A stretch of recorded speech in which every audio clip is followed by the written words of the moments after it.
suis développé comme entrepreneur quand j'étais étudiant à Espace Vert, qui est une école pour devenir verrier. C'est une école de métier d'art.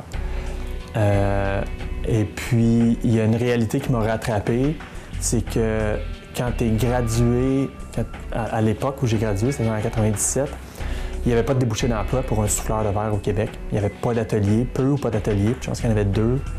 Donc, il n'y avait pas de possibilité d'emploi. Donc, forcément, tu devenais entrepreneur. Tu partais ta propre entreprise si tu voulais faire ça comme carrière. Donc, ça s'est fait par la force des choses.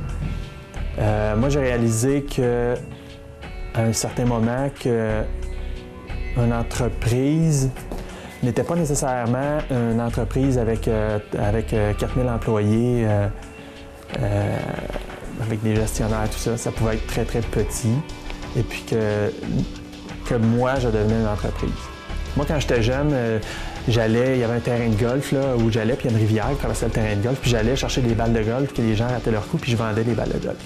Fait que ce rapport-là à la vente d'objets, ça, c'est en moi. Quand j'étais étudiant à Espace Vert, entre l'été de ma 2e année et de ma 3e année, j'étais tanné, moi, de travailler dans des restaurants pour payer mes études. Puis là, j'avais commencé à fabriquer des billes comme ça. Puis là, je me suis dit, moi, je me lance, je vais faire ça comme job d'été. Fait que j'ai commencé à faire des billes comme ça, puis à en vendre, à montrer ça à des boutiques. Immédiatement, il y a une boutique dans le Vieux-Montréal qui ont trippé sur ce que je faisais, puis on en veut. Puis j'en ai vendu ici et là. J'ai tiré mon épingle du jeu. J'ai fait, je pense, autant d'argent que si j'avais travaillé dans un... Ben, je dirais peut-être moins. Mais disons que ça me satisfaisait à l'époque. Bon, il a fallu que je reprenne mon emploi quand j'ai recommencé à aller à l'école, mais quand même, ça avait démarré un peu là. Et puis, entre-temps, j'ai fait... Cet été-là, j'ai fait quelques expositions. Je me suis rendu compte qu'il y a des expositions que j'ai faites où je n'étais pas à ma place. Puis on m'avait dit, peut-être la place où il faudrait que tu sois, c'est au Salon des métiers d'art de Montréal. Et puis, j'étais allé m'inscrire au Salon des métiers d'art de Montréal. Puis je l'ai fait pendant que j'étais encore étudiant. Ce qui, à l'époque, était assez... impossible. C'est-à-dire que j'ai passé dans des zones grises. Il y avait un paquet de zones grises dans la réglementation du Conseil des métiers d'art qui a fait que je me suis rendu et que j'ai pu exposer. En théorie, tu ne pouvais pas exposer en tant qu'étudiant. Mais moi, je ne les faisais pas. Les billes, je ne les faisais pas en tant qu'étudiant, je les faisais chez moi. Je louais du temps d'atelier. Je m'étais fait une série de petits équipements. Fait que je louais du temps d'atelier à Espace Vert. Je faisais une partie du travail, puis le reste, je le faisais chez nous. Puis dans mon travail d'étudiant, je faisais d'autres choses. Je faisais plus de la sculpture. Fait que c'était pas mon travail d'étudiant que je vendais, donc ça a pu passer comme ça. Donc j'ai réussi à exposer au Salon des métiers d'art comme ça. Bien maintenant, aujourd'hui, c'est plus difficile. Ils ont encadré plus les travaux d'étudiants. Il faut que tu ailles terminer tes études. Tu peux exposer au Salon des métiers d'art si tu es, mettons, dans un atelier de transition après tes études. Tout est encadré maintenant, mais à l'époque, ça ne l'était pas. Fait que ce qui était quand même assez sympathique, puis c'était précoce de ma part là, d'exposer comme ça. Moi, je dirais il faut pas que tu te poses de questions. Il faut vraiment pas que tu te poses de questions. Tu le fais, puis c'est tout, là. Puis, ça dépend quel genre ça dépend quel genre d'entreprise tu fais, là. Moi, je peux pas parler pour quelqu'un qui part une manufacture ou je sais pas quoi. Mais quand tu es artisan en métier d'art, tu te poses pas la question, tu le fais, point final, là. Si tu te mets à te poser trop de questions, tu vas tourner en rond. C'est clair qu'il faut que tu te poses, faut que tu sois sûr d'avoir un certain seuil de rentabilité dans ton affaire, là. De ne pas passer trop de temps sur des objets puis les vendre pas assez cher, là. Il y a ce genre de questions-là à se poser qui sont comme une évidence, là. Mais moi, je pense que tu te lances puis c'est tout, là. Bien, regarde, je dirais que tu peux pas... dans la démarche, tu te dis pas, mettons, je vais me partir une entreprise. Bon, OK, je vais devenir verrier, puis après ça, je vais faire... Tu peux pas faire ça. Tu t'apprends à travailler le verre, puis, ou une matière X, tu la travailles, puis là, tu développes peut-être un type de production qui fait que tu peux te lancer en affaires. Mais si tu dis, mettons, moi, je veux devenir verrier, je vais partir demain matin, là, bon, OK, j'ai jamais travaillé le verre, je vais me partir un atelier de verre, puis tout le kit, je vais apprendre le verre dans le but de me partir un atelier, tu vas te planter bien raide. C'est clair, là. Pourquoi cette matière-là? Ben, c'est encore là, on dirait que ma vie est une suite de hasards et de gestes irréfléchis, là. Moi, j'ai fait un DEP en joaillerie avant de travailler le verre. Je me suis rendu compte assez vite que je voulais pas travailler dans ce milieu-là. J'aimais beaucoup faire des bijoux. Je me suis rendu compte dans ce cours-là que ce que j'aimais, c'était faire de la création, parce que j'ai fait des stages dans des bijouteries et j'ai trouvé ça plate à mort, là. J'aimais pas le milieu, j'aimais pas ça pantoute. Le rapport aussi. Ce que j'aimais pas de la bijouterie, c'était le rapport monétaire relié au métier. C'est-à-dire que le métal coûte cher, ça fluctue. Les pierres aussi, il y a tout un marché des pierres. Puis tout ça là, autour du métier me déplaisait énormément. J'aimais vraiment pas ça. Il y a tout un milieu autour du monde de la bijouterie. Alors que quand tu veux faire de la création, puis tu as tout ça qui rentre en ligne de compte, tu as plein de barrières, c'est vraiment pas le fun. Donc, toujours tu sais que j'ai arrêté ça, je voyageais un peu, puis de retour, j'ai le goût de retourner à l'école. J'aimais ça aller à l'école, dans l'école d'atelier. Puis j'ai rencontré quelqu'un qui était prof à Espace Vert. J'ai vu ses affaires chez eux. Puis, il faisait des vitraux, le gars, mais vraiment flyé. Puis il m'a dit, je suis prof à cette école-là, viens voir, va à l'école, va voir c'est quoi. T'sais. Puis j'allais visiter l'école, puis j'ai vu l'équipement qui était les fournaises avec le verre en fusion, les fours, tous les équipements, les sableuses, tout ça. T'sais. Sans vraiment voir le travail. Il y avait une exposition qui était en montage en haut. Fait que j'ai pas vraiment vu de pièces, quelques-unes comme ça. Là, puis intéressant. Bon, moi je m'inscris ici. Je me suis inscrit, bing bang, j'ai été accepté, puis je suis rentré. Fait que je savais pas vraiment ce que j'allais faire là, mais je me disais, juste avoir la place, avoir l'équipement qu'il y a là, je pense que je vais avoir du fun. T'sais. Puis le premier cours qu'on a eu, c'était verre soufflé. Donc, on arrive le matin, il nous donne un pontil, une tige de métal, puis là, il nous montre comment cueillir le verre en fusion. Puis ça a été moi, je trippe, là, ça a été instantané. Puis je dirais qu'il y a beaucoup de gens, pour avoir parlé avec beaucoup de gens qui travaillent, qui sont en métier d'art, peu importe la matière, le premier contact avec la matière, il y a eu un coup de foudre qui fait que ces gens-là continuent de travailler cette matière-là. Fait que peu importe la matière, ça vient nous chercher, ça vient chercher quelque chose en nous. Fait que moi, ça a été ça mon lien là, pour travailler le verre. Puis c'est vraiment particulier comme matière, c'est que tu peux pas y toucher, quand il est en fusion, tu peux pas y toucher avec tes doigts. Tu sais, comme le métal, faire de la bijouterie, tu as tes limes, tu tiens ton métal, la terre pour faire de la poterie, tu y vas avec tes mains. Alors que le verre, tu peux pas y toucher, tu brûles si tu y touches. Donc, tu peux faire n'importe quoi avec le verre, sauf que tu as toujours des outils, puis il est chaud, il est organique, le verre a une mémoire, si tu fais une gaffe, elle va s'en rappeler. 1 heure après que tu travailles sur ta pièce, la gaffe que tu as faite, elle réapparaît. Ta pièce pète, il y a comme toutes sortes de trucs là-dedans. Là. Il y a vraiment...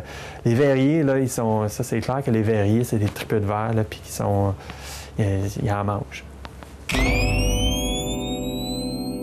C'est sûr que il y a tout le côté gestion. En général, c'est un cliché, mais en même temps, c'est vrai. Là. C'est que les artistes ont de la misère côté gestion. C'est de moins en moins vrai. C'est vrai qu'avec avec tous les programmes de métiers d'art, il y a beaucoup de cours de gestion d'entreprise, de comptabilité, de tout ça. Mais ça reste que c'est une des barrières qu'on voit souvent. Mais il y en a qui l'ont, tu sais. Il y en a qui ont ça dans le sang. Je dirais qu'un autre obstacle, c'est qu'il faut que tu sois polyvalent dans toutes les facettes d'une entreprise. C'est-à-dire que si je prends une manufacture plus traditionnelle, quelqu'un va avoir un concept, une idée, il va le fabriquer. Puis après ça, c'est d'autres gens qui vont le fabriquer. Puis c'est d'autres gens qui vont faire la comptabilité. Lui, la personne devient plus un gestionnaire. Oui, ça lie des gens à la gestion, mais il y a beaucoup de... Tu délègues. Quand tu es un artisan métier d'art, quand tu commences, en tout cas, il faut que tu sois polyvalent. Par exemple, je prends mon exemple. Moi, je conçois mon produit. je fabrique mon produit, je fais ma mise en marché, je le vends, je fais ma gestion, je fais... c'est ça. Dans toutes les étapes, il faut que tu sois capable de toutes les faire bien. Tu ne peux pas prétendre toutes les faire à la perfection. Je pense qu'il y a des endroits où il faut que tu te concentres. Puis avec le temps, en tout cas, plus tu grossis aussi, plus tu t'apprends à déléguer. Là. Ça dépend, je dirais, par rapport au produit que je fais, ça dépend du marché géographique. Si je parle ici au Québec, je suis le seul tourneur de billes ici au Québec. Je dirais qu'il n'y a pas beaucoup non plus d'autres verriers au Québec qui vont faire des petits objets de collection comme ça. La tradition au Québec, c'est de faire soit de la vaisselle ou de faire des pièces d'expression des sculptures. Donc, j'ai pas vraiment de compétition à ce niveau-là. Je dirais qu'entre les autres verriers, il y en a une. En même temps, c'est tellement un petit milieu, on sort tous de la même école, qu'il y a comme une forme de une entente tacite de non-compétition. C'est-à-dire qu'ils font tous le même type de production, mais chacun trouve sa voie, chacun développe. Peu importe si une personne fait un vase, puis l'autre personne fait un vase, bien, il y a un côté personnel à cet objet-là qui est développé. Donc, c'est moins des productions anonymes. Je dirais. Quand tu vois un vase, moi, quand je vois un vase d'un artiste ici au Québec, c'est telle personne qui l'a fait. Puis des fois, je vois une nouvelle production que j'ai jamais vue, puis je pense que c'est telle personne qui l'a fait. Parce que chacun développe sa signature, sa façon de travailler. Fait qu'ici au Québec, il y a une compétition, mais il n'y en a pas. Si on prend au niveau nord-américain, par exemple, là, ma compétition, elle existe. C'est-à-dire qu'il y a d'autres tourneurs de billes en Amérique du Nord, aux États-Unis. Il y a un marché de fabrication de billes, il y a un marché de collectionneurs de billes. C'est très pointu comme niche, mais elle existe, puis elle est là. Puis dans ce milieu-là, je dirais, les Américains, leur approche à la matière est différente d'ici. C'est-à-dire que eux, nous, on est privilégiés, on a un système d'éducation qui est vraiment pas cher. Pour aller à l'école, à Espace Vert, par exemple, bon, c'est comme un deck normal. Aux États-Unis, ça va te coûter, je pense que c'est une affaire comme, dépendamment des écoles, il y a une école que ça coûte, je pense que c'est 20 000 par session. Puis il y a une autre école à Brooklyn, c'est une affaire comme, c'est 40 000 par année, le RISD, là, Rhode Island School of Design, qui a un programme de verre. C'est une affaire comme 45 000 par année, je pense. Tu sais, c'est une autre approche. Fait que c'est pas tout le monde qui peut étudier le verre. Donc, il y a un milieu parallèle qui se développe. Beaucoup d'autodidactes qui vont acheter de l'équipement. Souvent, c'est des chalumeaux. Plutôt que de travailler avec les grosses fournaises, on travaille avec des chalumeaux. C'est très, très populaire aux États-Unis parce que tu peux te mettre à 2-3 pour acheter cet équipement-là. Il y a beaucoup de sharing, de partage d'équipements qui se fait. Puis, il y a beaucoup d'ateliers qui se donnent un peu partout. Donc, tu vas prendre des ateliers. Là, tu fais essai-erreur. Puis, fait qu'il y a beaucoup les gens, en général, ils sont très influencés par le travail des autres. Fait qu'il y a des fois, il n'est pas très original, ce travail-là qui se fait. Donc, il y a deux types de tourneurs de billes aux États-Unis. Ceux qui ont étudié le verre puis qui sont devenus tourneurs de billes. Puis il y a ceux qui ont travaillé, qui sont autodidactes. Je dirais que moi, j'ai une plus grande connexion avec ceux qui ont été à l'école parce qu'ils recherchent. On dirait qu'il y a quand même la même philosophie qu'ici, c'est-à-dire qu'ils recherchent l'originalité puis l'expression personnelle au travers du travail. Alors que l'autre, c'est plus les autodidactes, c'est plus une approche technique du travail. Essayer de faire telle technique, tel truc, des fleurs faites de telle façon. Donc, il y a beaucoup de redites dans ce travail-là.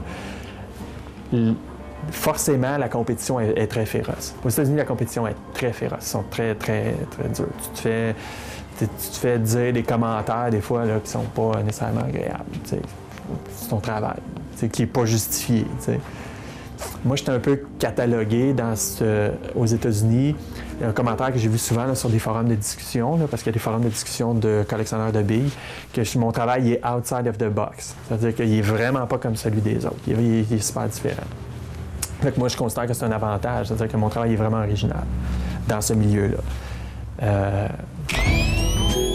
Je dirais que moi, j'ai en termes En termes d'emploi du temps, j'ai comme pris une décision à un moment donné que je voulais pas travailler à temps plein. Je voulais pas faire une production de masse. Si mon travail a de l'air de ce qu'il a de l'air, c'est que je mets beaucoup d'inspiration dans mon travail. Puis cette inspiration-là, il faut qu'elle vienne de quelque part.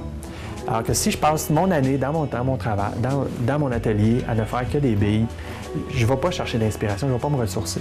Fait que pour moi, j'ai comme fait un lien à ça. Si je veux que mon travail soit original, il faut que je ne sois pas dans l'atelier une certaine partie de l'année. Donc, je vais travailler vraiment à temps partiel dans mon atelier, peut-être 6 mois par année. Qu'est-ce que mon travail va devenir, ça, je ne le sais pas, ça dépend de l'inspiration. Puis, je fais d'autres choses. Je me diversifie dans le type parce qu'il faut quand même avoir un revenu, là. Donc, je me diversifie dans ma pratique artistique. Donc, je fais beaucoup d'art visuel, puis je suis en train de développer une autre pratique en métier d'art. Le premier conseil, je dirais, adapte ta pratique en métier d'art avec ce que tu veux faire, avec le rythme de vie que tu veux. Pour moi, c'est important d'avoir du temps aussi. J'ai des enfants, donc passer plus de temps chez nous. Je suis toujours là, mais si je suis dans mon atelier, je ne suis pas avec les enfants. Donc, trouver un équilibre entre ta pratique en métier d'art et ta vie. Parce qu'il y en a pour qui... J'ai vu souvent des artisans là, à être dans l'atelier tout le temps, puis à un moment donné, buster, puis là, se rendre compte que, ouais, tu sais, je passe pas de temps avec mes enfants ou avec ma blonde ou j'ai pas de blonde, tu sais. Donc, moi, je trouve que c'est important d'avoir une vie, c'est important de se ressourcer, puis moi, je dirais que c'est de trouver cet équilibre-là.